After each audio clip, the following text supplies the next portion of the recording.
Grab your beverages and turn up your interweb. Solving the world's problems 12 ounces at a time. It's Dudes and Beer.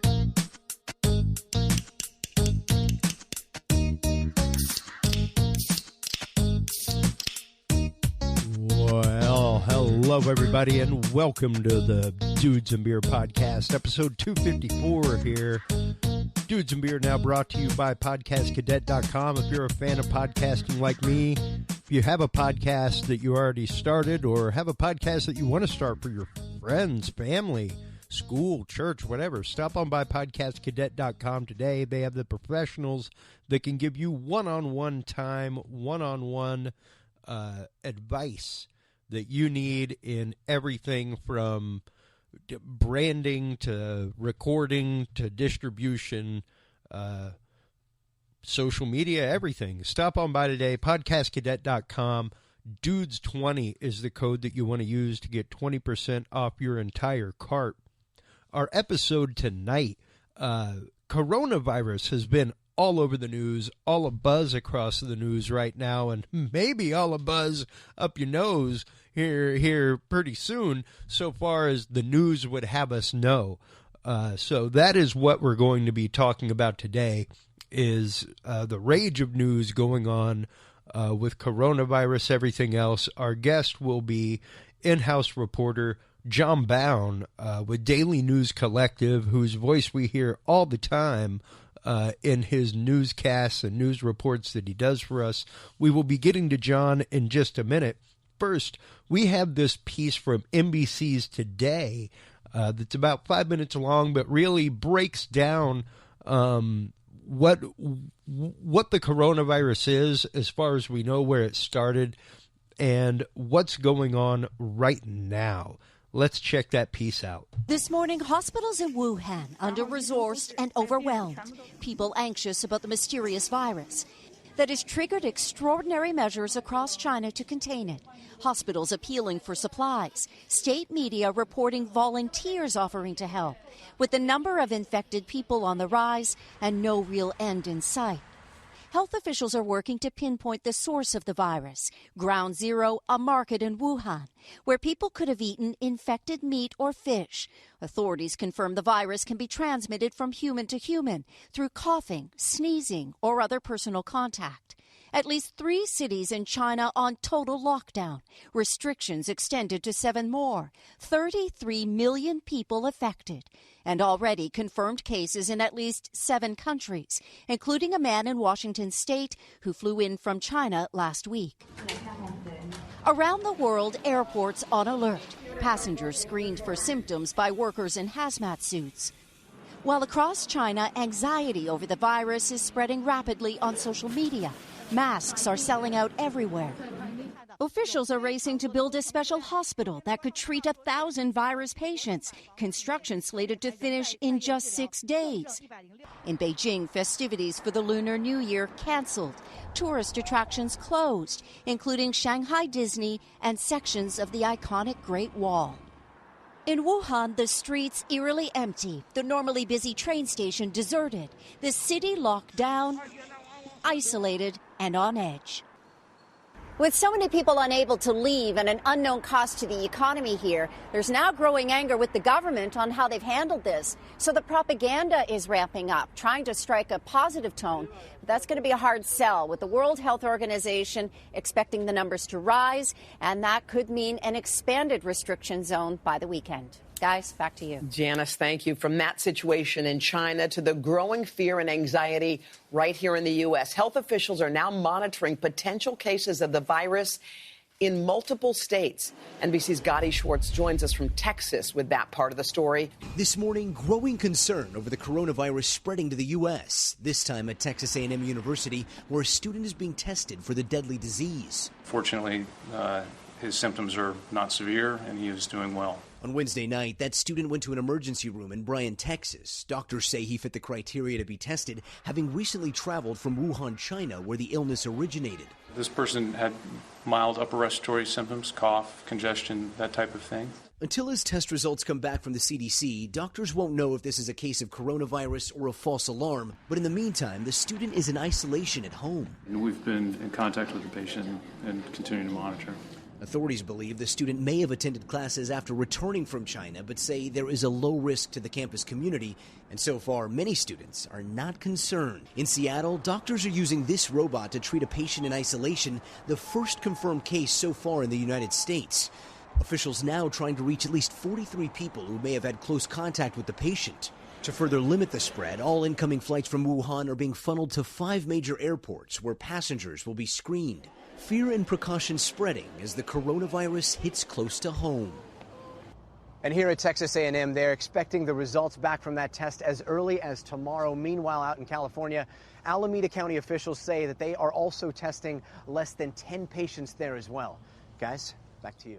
That's the latest that we have as of right now. Just so everybody knows, this is, of course, a pre-recorded episode of the Dudes and Beer podcast. This is being recorded on the 24th of January, well before our normal Tuesday air date. I am joined by Jon Bowne right now. How are you doing today, John? Very good, my friend. Very good. Thank you. Oh, yeah, man, most definitely. As soon as I saw this stuff start hitting the news, you and I started swapping posts back and forth, articles back and forth, and I think it was this morning whenever I saw the article about snakes could be the source of the Wuhan coronavirus outbreak, when I was like, hey, we need to do an episode about this. It's popping up way too much in the news. Right now, the number of known infected worldwide is 600. We have a total count of 600 known infected worldwide. So actually, I think we're approaching 900 now. Oh, is it? Okay, yeah. Okay. I mean, it went up in the past couple of hours. Okay, yeah, this was updated 7 hours ago. So by the time this airs, it'll probably be at least double that. Yeah, exactly. And this is, pretty scary stuff. I mean, if you go to the CDC and just look up coronavirus to begin with, there's a couple of human coronaviruses, the MERS, CoV, and SARS. And of course, we had a big SARS outbreak a few years ago, big scare going on. But like the doctor was saying, the symptoms suffered by the person at A&M, who we don't know if it's a confirmed case or not yet, is just runny nose, headache, cough, sore throat, fever, a general feeling of being unwell. Like these are the symptoms according to the CDC. So it's like, wow, do I have a simple flu, or do I have a simple illness, or do I have this horrible debilitating illness? Yeah, and you're seeing people falling down in the streets of China. Videos are coming out. Yeah. And, people in suits picking those people up off the street. But, it all comes from this wet market in Wuhan. It was called the Huanan wet market. And they shut it down on January the 1st, and here it is the 24th.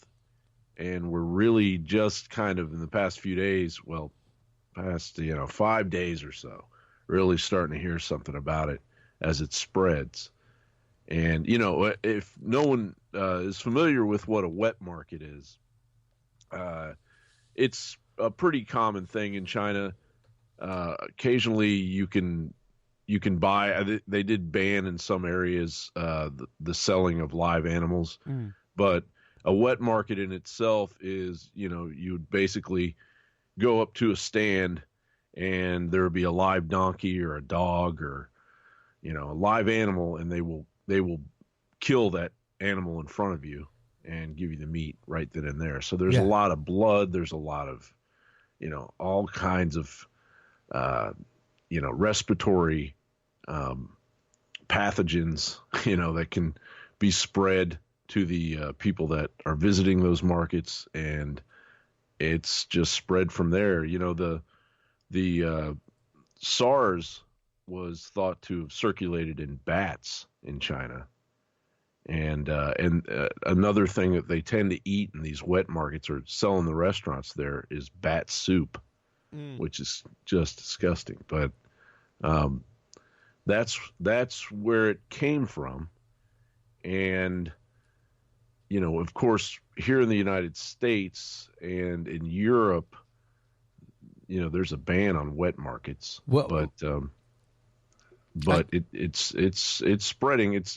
You know, just listening to that report, I wasn't even aware of some of the girl in Texas at Texas Tech. Yeah, I wasn't even aware of that yet. Right now, so you add to it or correct me if I'm wrong here. So right now we're looking at, as far as the United States and Europe, 2 cases in France. Yep. A case in China, a case in Washington State. Unconfirmed case in Washington State as of right now, okay. Correct? And then 2 unconfirmed cases in Texas. And 1 in Chicago. Right. And that one's confirmed. Yeah, that's the only confirmed one that I know of, is the Chicago case as of right now. And granted, we're days into this outbreak, folks. Days in. I wish I would have been able to get a hold of my buddy Kelly. He is a regular listener of the show. He just got back from Hong Kong and was like, I'm buying masks for my airplane ride home just in case. Oh, yeah. But yeah, and it, you know, it makes me want to break out all the emergency gear I have stored away. Well, but we haven't reached that level yet. No, we've definitely not reached that level. But when you start talking about just a few of the things that have popped up and regularly popped up in the news over the last many years, cross-species viruses are a lot of them. Everything. I mean, we're talking like avian flu, Ebola, swine flu, you know, monkeypox, hantavirus, all kinds of things that we've heard about regularly in the news over the last many years. And it was all of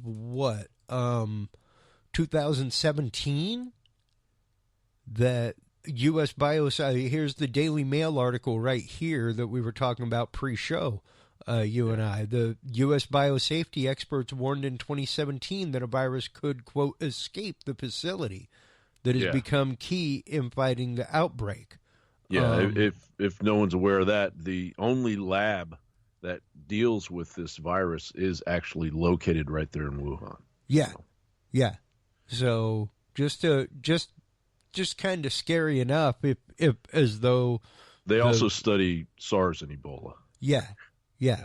And that's just it. It seems like these things pop up more and more in the news, but they're also used regularly in these labs. They're weaponized, used as weaponization platforms, all kinds of stuff. I mean, well, and the Daily Mail has a picture of where the Wuhan seafood market is, you know, where it said it began, in regards to the Wuhan Institute of Virology, which is where the viruses are studied.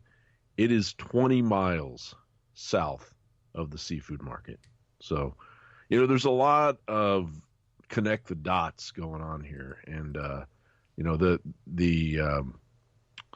the connection to Bill and Melinda Gates is, you know, there's varying information on that they had somehow been a part of a previous pandemic study that mirrored what's going on now in Asia, but it's actually a study that they did in Brazil. Is that correct? Yeah, that's absolutely correct. We were digging around before the show about that, and Business Insider put an article out.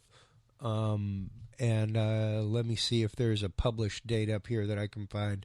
Recently, 23rd, so yesterday, they put an article out talking about Eric Toner, a scientist at the Johns Hopkins Center for Health Security, wasn't shocked when the news of A mysterious coronavirus outbreak in Wuhan, China surfaced in early January.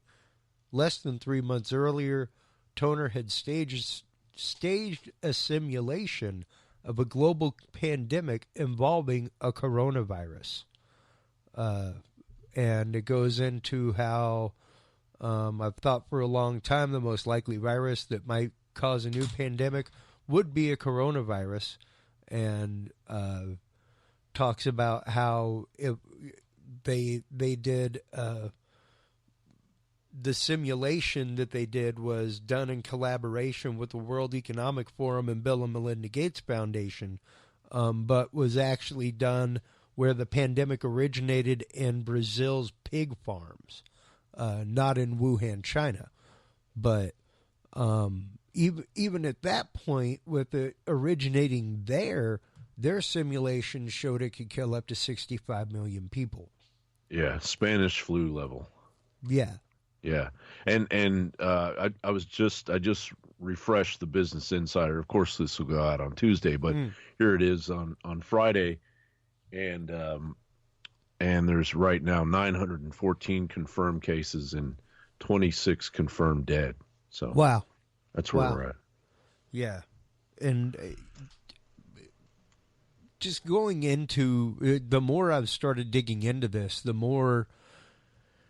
It's just really, really interesting how this broke out and just kind of came about,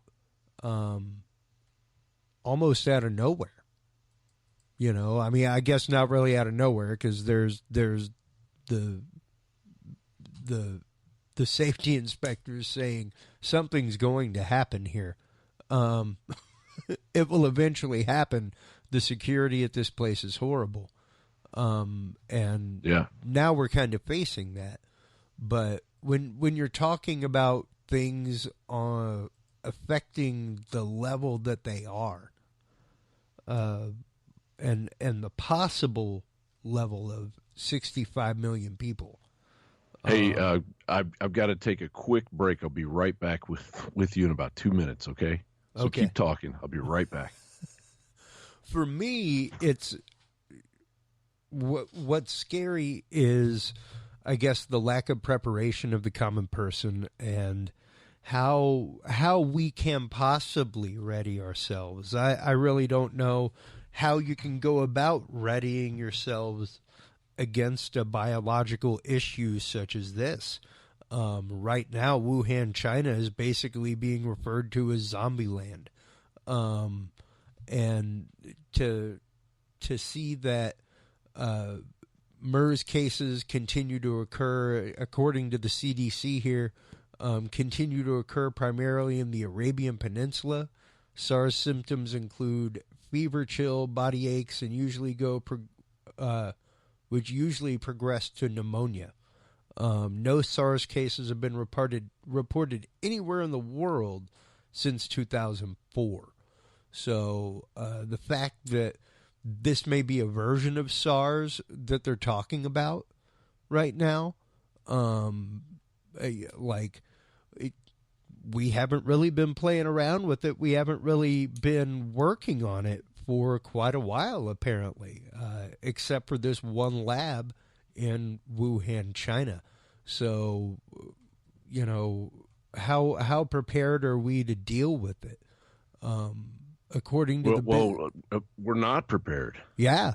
There is no vaccination, aside from the fact that they're trying to, on top of building hospitals in China right now overnight, they're Moderna, this biotech, with the help of Bill and Melinda Gates, is trying to create a vaccine.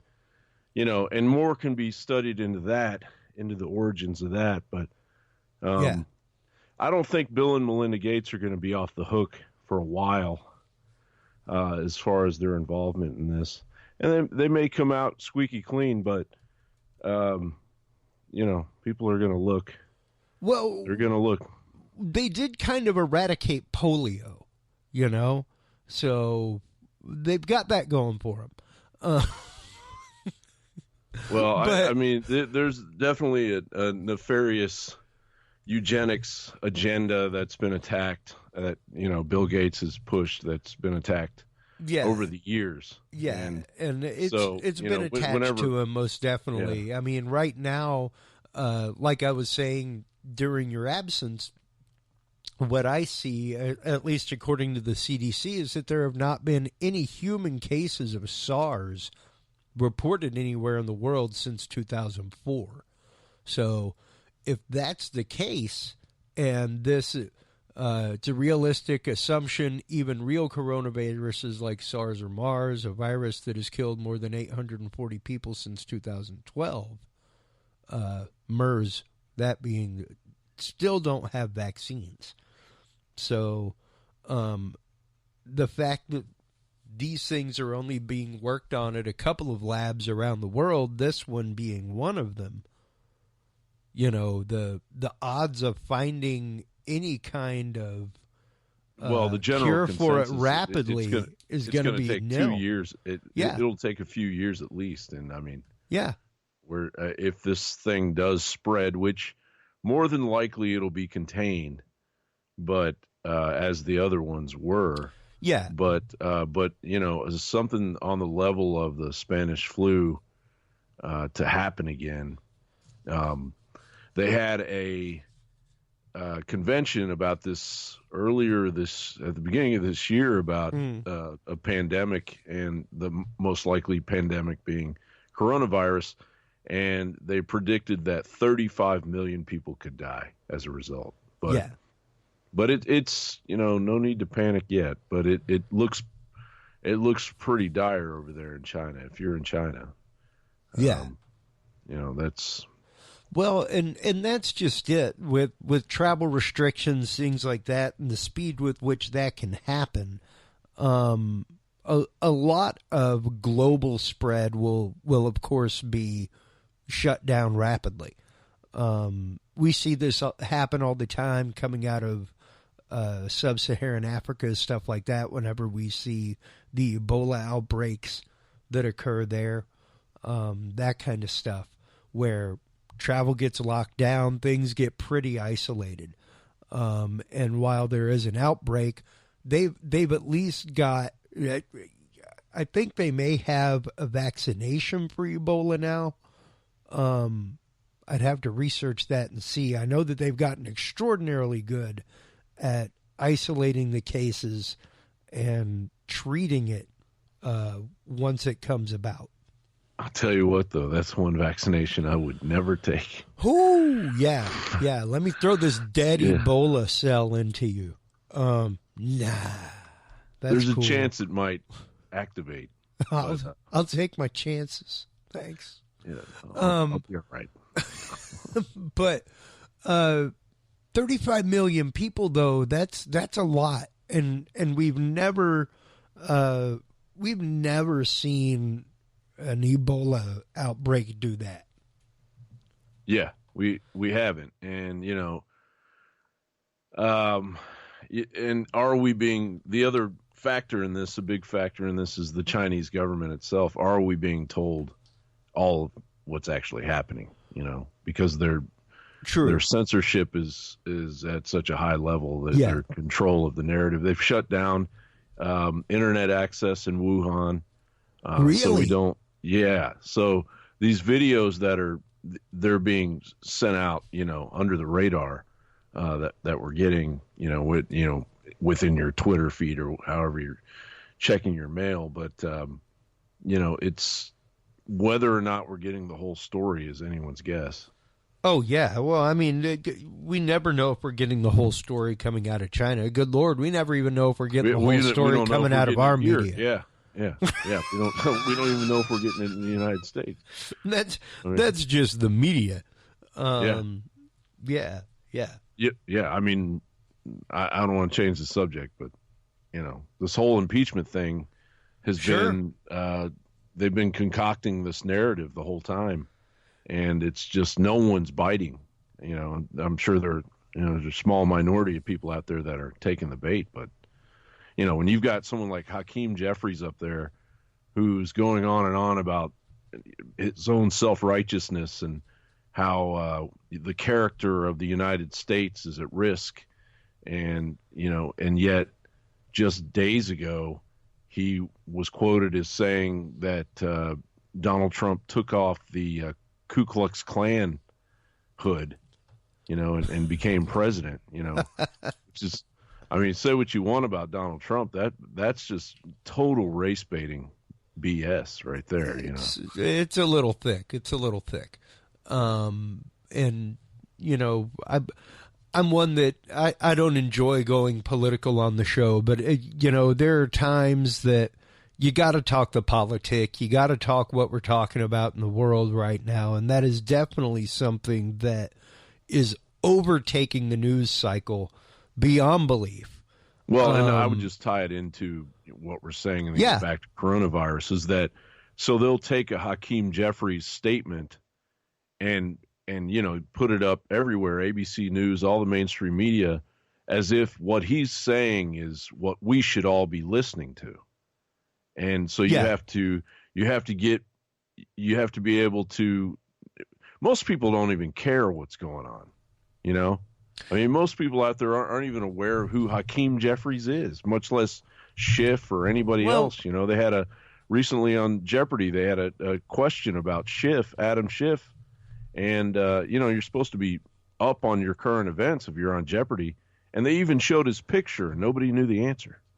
Nobody cares about these people. And they're just taking up all this time. They're on this power trip. I think it's most people don't want to. It's supported by our media. Most people, especially on Jeopardy, just don't want to take the gamble and get it wrong.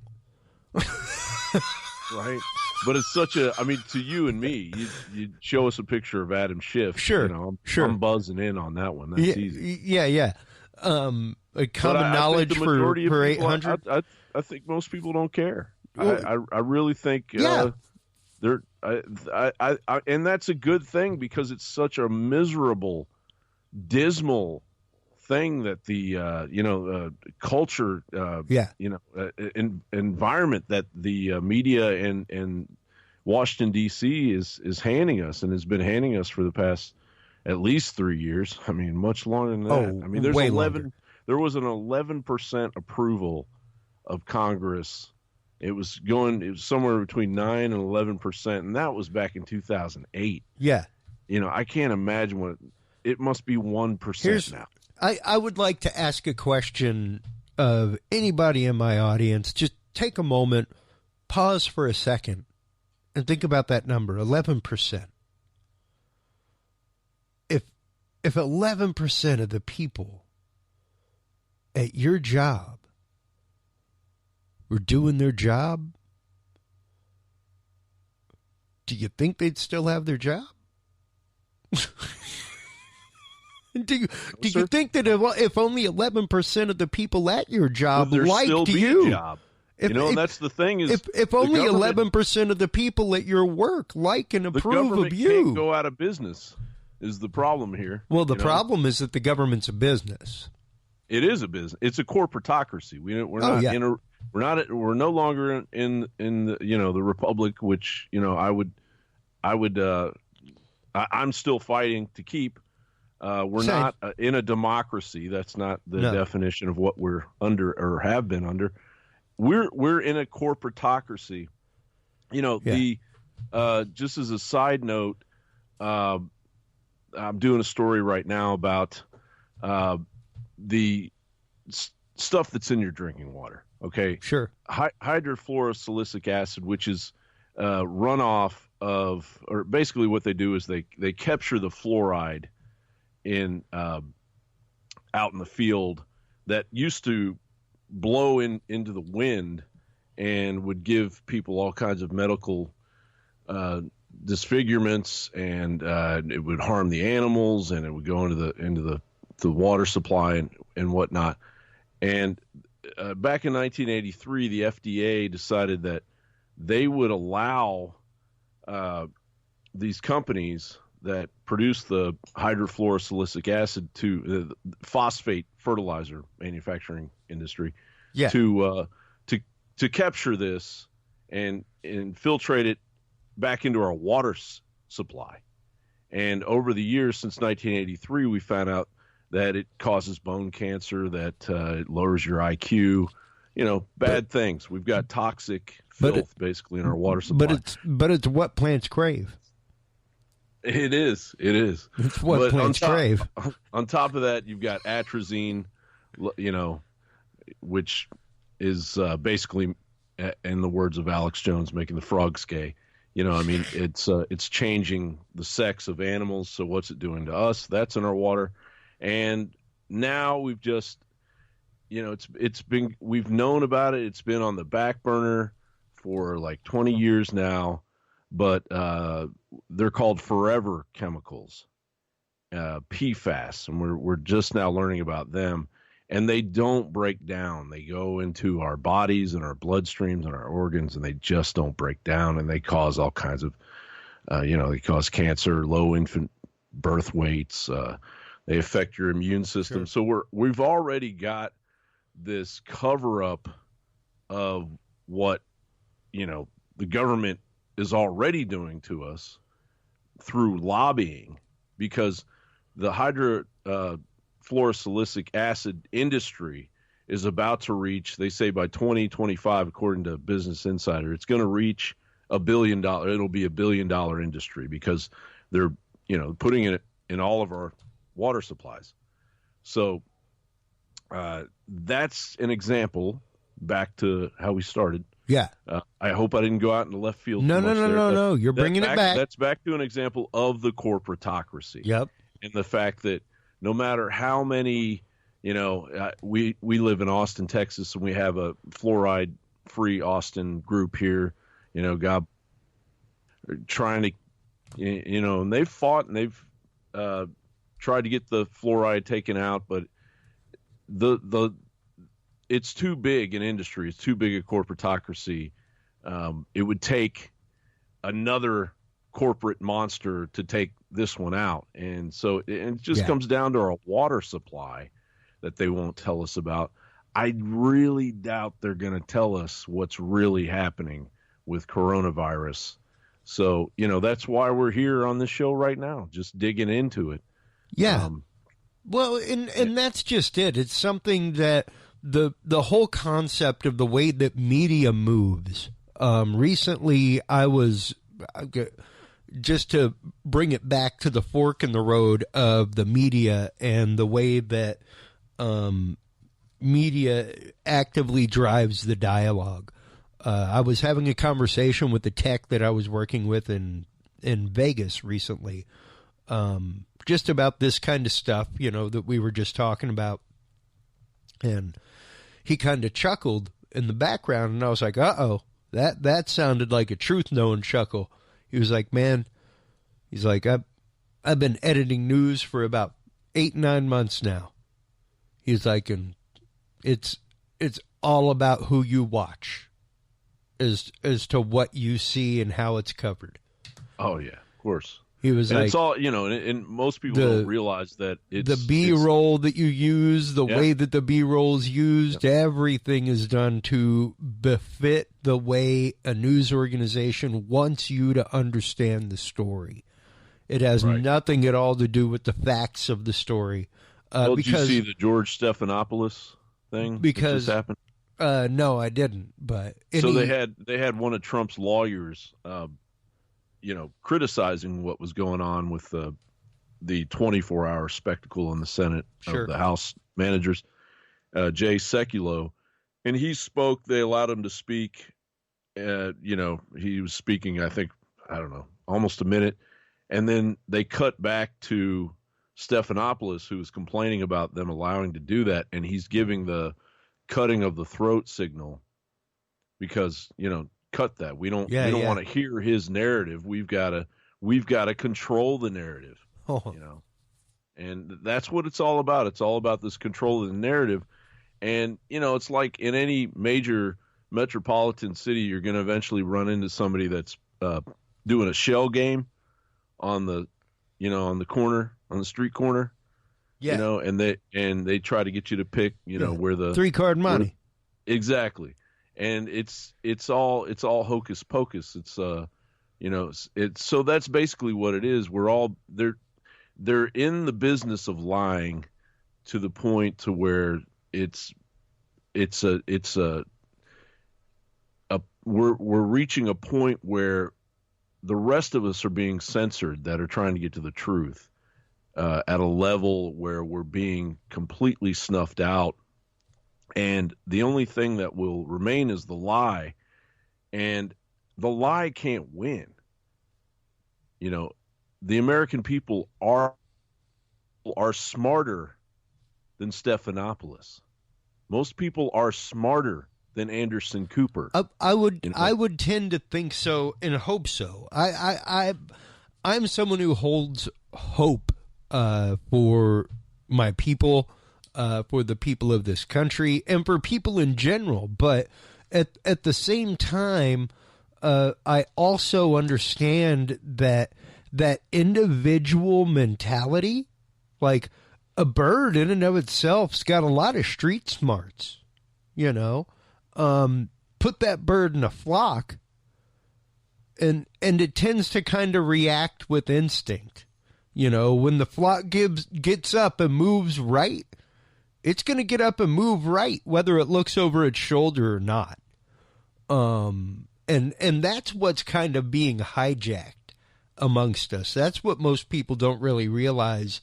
That instinct, that fight or flight inside of us, that instinct to move with the crowd, to go with that, to do it because it's there en masse and easy, is what's being hijacked. Yeah, absolutely. And, you know, even right now with, like we're saying, the whole dialogue is nothing but impeachment. Why are we not hearing more about the fact that there are 900 infected people out in the world right now? Well, with something that we have no cure for. Well, the frustration about it is right. I mean, we don't have that. How small does this whole impeachment thing look now? Yeah, that we're facing. Yeah, what could we're trying to keep the panic down here, but we're facing something that could be Spanish flu level. Millions upon millions of people, and it's already spreading into the United States and Europe. I would venture, and we've got Nadler and Schiff up there for hours on end, who've taken all the air out of the room. In the Senate, they're on such a power trip that they had to bring their little circus over to the Senate, where I would have to say that this may offend some people, but I would assume no foul language. Oh no language. That the IQ level is a little bit higher in the Senate, or the prestige, or the level of legality, okay, is high. And then Nadler walks in there and points his finger at everybody in there, and it gets reprimanded by Judge Roberts about insulting everybody in there and saying that you're on trial, that you're treasonous, you're treacherous for siding with Donald Trump. And none of that's been proven yet. And they're supposed to be proving their case, but they're on this power trip, and it's huge to them in their bubble, but it's tiny compared to what's really happening in the world. Exactly. Exactly. It shows there is no leadership in Congress. Well, and it shows exactly how easily the story is led. And the fact, and don't get me wrong, folks, I'm not saying that an impeachment isn't important news. I'm not saying that, is it worthy of the entire day's news cycle? Hell no. I think it's background noise. I think it's become background noise to everybody. Well, really. Because it's been driven, and the fact is it should have just been done and done quietly, and then us told what happened. Not be used as the daily and nightly news for the last year. Right. And then it's one of those, like, look at everything else in the conversation that has waned away because that has come about. And I've said it since the beginning of the impeachment process. If you think it isn't going to be carried out until the time of election, you're wrong. You're wrong. That's the whole point. Yeah. So, and I'm not a fan of Donald there. Trump. I'm not a fan of anything he's done. I'm not saying anything he's done is legal. But that's the whole point, is to distract. That's the whole point of all of it. What happened to the kids that are still at the border? They were important at one point. We didn't even vote on them. Right. We haven't even voted on them. You know why? Election. Right. Got an election coming up. Don't you waste that border crisis yet. We'll get to those kids soon enough. Trust me. When it's politically viable. Yeah, when it's politically viable, and when it's going to give us the most attention and really the most bang for the littlest buck in the media possible, you know. Well, it's surprising if you do endure watching the trial, the impeachment trial, is during the breaks, they'll take 15-minute breaks, and then C-SPAN will go to the callers, and it's just a myriad of people that are either uninformed on both sides, or what's really shocking is that I would say 2 out of 5 of the calls, I'm not exaggerating, are Democrats. They could be, Republicans acting like Democrats, but they claim to be Democrats calling in and saying, I'm a lifelong Democrat and this impeachment has turned the corner for me. I will now be either an independent or a Republican now. There are people that are jumping ship right now from the Democrats. I hope so. And I we need the two parties in our Congress, but we need moderate Democrats. We need some sanity back instead of this just god awful power trip that's going on. It's really hard to look at, Yeah. Well, and that's just it. Well, exactly what we're saying that's hard to look at is the fact that this stuff is being shoved down our throat in the media when there's a pretty major outbreak going on that is getting some cursory coverage. Well, and like I said, with the forever chemicals too, that was finally a mainstream news story, and that just died on the vine. That was blink of an eye mainstream news story, and one of those that much like there's a reason why we doggedly chase and are still doggedly chasing and getting ready to have Ram Dennison and Mike Turber back on to talk more about the updates of the Mandalay Bay massacre, the Route 91 shooting, the biggest mass shooting in American history that just gets zero coverage. Well, look at the Epstein debacle. Yeah, it ended up being a debacle within the media, like that. With Project Veritas revealing that the media wouldn't cover it, and now they finally covered it. After independent media had covered it, they finally were able to cover it. Because there are too many people, too many executives connected to Epstein. Yeah. And he's got so much dirt on him. But and everybody sees that. This isn't, none of this is a mystery. Everybody sees that. We've all just had it. We're burned out on this system. Yeah. When do we get things back to working the way they should? Yeah, and it's going to take a lot for us as a people, I think, John, to own what we've allowed them to do. Number one, we have to be willing to say, like, okay, yeah, we've allowed this to happen. Like, as a people, collectively, we've allowed this stuff to be shoved down our throats, and we need to stop. And that's really going to be the first step. It really has to be. Otherwise, it's just going to be done again, but reverse. The pendulum's going to swing the opposite way, and it's going to be done the same way that it's been done before, where we move from administration to administration, and all we do is shift the focus and change the paradigm. That's it. without actually changing the way that we do things. And we really do, as a people, I think, need to own the fact that we aren't doing anything about it, that we aren't expecting more, that we aren't wanting more, that we aren't telling our news locally, cover this. That instead is being dictated by the corporatocracy. That instead is being dictated by sponsorships, that kind of stuff. That's where the angle on the news comes from, everything else. So much like our political system, until we get Wellbutrin to stop sponsoring the nightly news, you know. It's got to happen eventually. I mean, the road has to lead that way, or we're going to go straight into totalitarianism, and you know that's where we're headed now. Well, you know, frighteningly enough, yeah, because we've seen this happen before. We've seen this play out before with other countries. People forget the fact that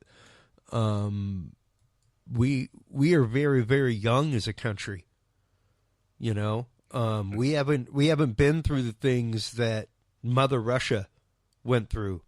By the time the Bolshevik Revolution came about, that kind of stuff. We haven't experienced that. We've still yet to experience that. Civil War is as close as we've gotten. How do you feel about talking a little bit about Neil Peart and how Neil Peart and how he... you say it any way you want. That angel doesn't care. I wouldn't want to offend him. But, yeah. And how it all ties into this, because... Do not incur the wrath of the Peart. You know, but the thing about Neil he was the lyricist for Rush. Sure. And they are just technically just one of the sickest bands, whatever genre. I mean, you can put them in there with fusion jazz if you need to. I mean, sure. Just technically, they were, and their chemistry was unbelievable. But the lyrics that he wrote, and he was saying things about socialism. Oh yeah, destroying freedom and liberty, in his music. When did 2112 came out in what, like 1978? Something like that. Something like that. In an interview, he talked about Ayn Rand and why he used her philosophy, and he said, if you take her ideas, then take them farther in your own mind, you can find answers to pretty well everything on an individual basis. Putting the individual as the first priority, everything can be made to work in a way that it can never be made to work under any other system. And then the author says, well, I began to object to what Neil was saying. And then Neil said, you're living in the best example. Look at Britain and what socialism has done to Britain. It's crippling. And what it's done to your youth. What do you think the Sex Pistols and all the rest of them are really frustrated about? Yeah. And that's, we're already seeing another, you and I are Generation X. Yeah. And I always come back to the generations, because we're not, we saw what happened with the millennials, and, a lot of it had to do with technology, and they were just swarmed with this brainwashing monstrosity. Oh, sure. Of previous generations, but mostly the boomer generation that wants them to accept socialism and to accept being a collective, and and to stop thinking for themselves. Well, it's completely backfired. Fortunately, well, in Generation Z, and that tends with the to happen. Technical side of it, they're even Generation Z is even more adept with technology. Yeah, but they're very, very interested in individuality and freedom, and that's literally just the natural swing of the pendulum. Right. The fact that it will go from infrared to ultraviolet. We will see the fact that my son's generation will probably grow up fairly puritanical in their thought form because of the way that society has gone in our generation, right? With the internet and everything else. So there will be a return to morality. I mean, it's just the way that the human psyche works. It's the way that the cycle works, and that's just it, you know. And that's the real question. Hell, man, that goes straight down to the Mayan prophecy, and that was the fact of it wasn't that the world was ending; it's that it was changing.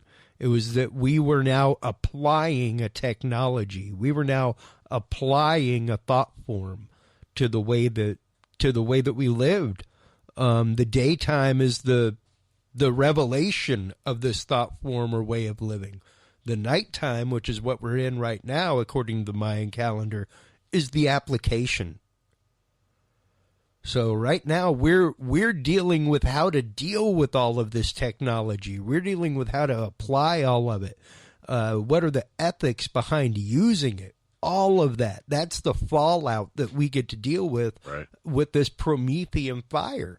And even right now with this coronavirus, just to wrangle it on home here for us, John, at the end of the show, it's still Promethean fire. You know, we've got 900 people kicking around the world right now with something that we have no idea how to cure or treat. We've got nothing. No idea. We got nothing. We got nothing. You know what we got? Spin it. You know what we got? We got a name that with a twist of lime and some salt is pretty decent. But it's so important. And the thing is, it's not the impeachment where, okay, you can maybe endure being lied to and people standing up self-righteously on their soapboxes and, you know, telling you what they think about politics and lying about the facts and so on and so forth. But you can't lie about this. And it does, and it really, at the end of the day, it's just you and your family, and the media really has no play in this when it comes down to whether or not this virus is spreading. Well, and the thing is, we have more people infected with this virus that we have nothing we can do about.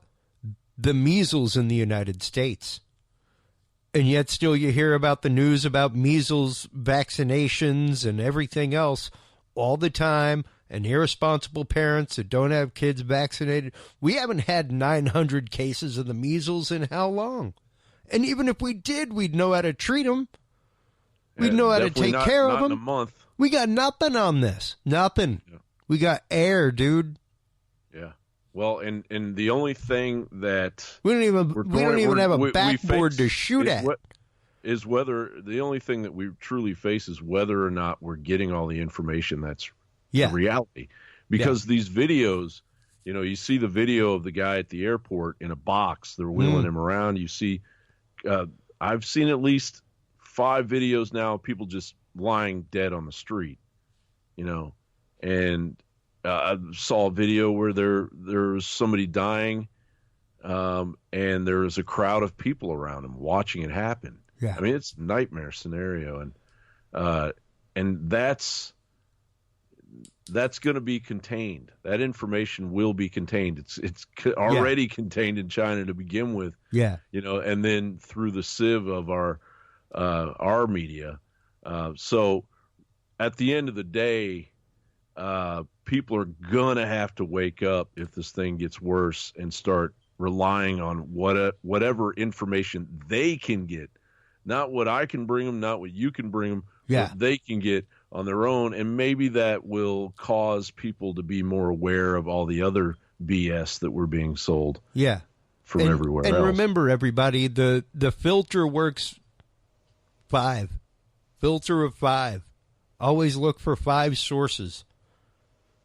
2 you trust, 2 you don't like, and 1 from abroad. And I don't mean like some good-looking lady. Sorry, folks, that just came out. I mean like one from like the BBC, something like that. You know, like 5-source filter. Make sure you're looking at numerous sources, things you agree with, things that you don't agree with. It's not about whether or not you agree with it. It's about the facts and how the facts are being presented. And the only way that you can get to true fact is to read numerous things like that and sieve them out. Sieve out the things that are similar between the stories, and there's the fact. There's what we know.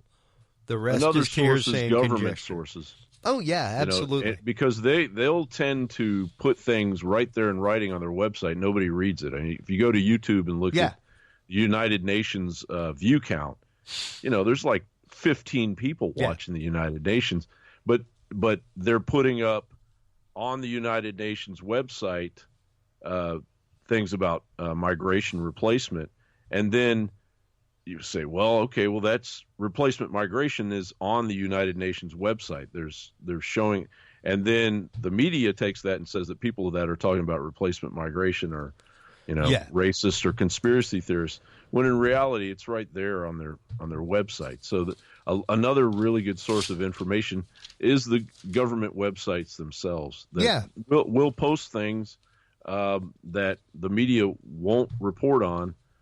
So you have to go to the source. Well, and speaking of websites and things that people don't report on, tell everybody where they can go to get your continuing coverage, Jon, where they can go to follow you, get all the latest and greatest from Daily News Collective as we sign off.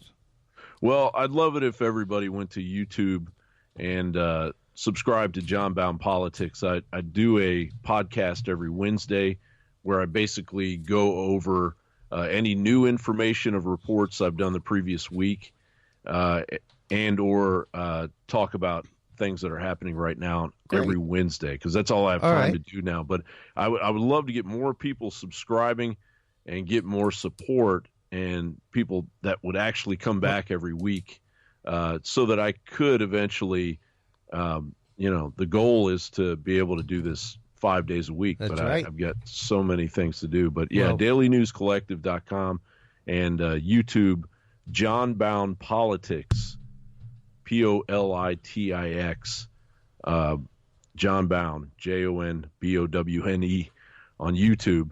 And, for as long as it's going to be there on YouTube. But I'm trying to bring an alternative to what the mainstream media is doling out, and that's hard to find these days. Yeah.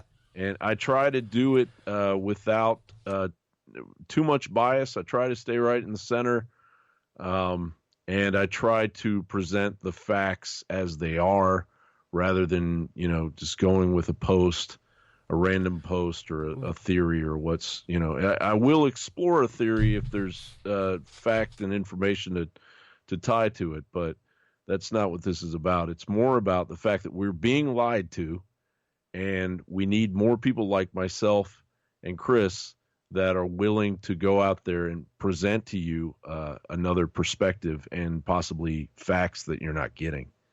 So, Jon Bowne Politix at YouTube. Please subscribe, and dailynewscollective.com. Awesome. Well, while you're online checking that out, everybody, please make sure to stop on by dudesandbeer.com. That is where you can catch all the episodes. Make sure to stop on by hcuniversalnetwork.com as well. It's where you can find all of our sister shows. Until next time, everybody, take care of yourselves, take care of each other, and remember, if you can't be good at it. We'll talk to you soon. Bye-bye. Thanks for listening to this episode of the Dudes and Beer Podcast.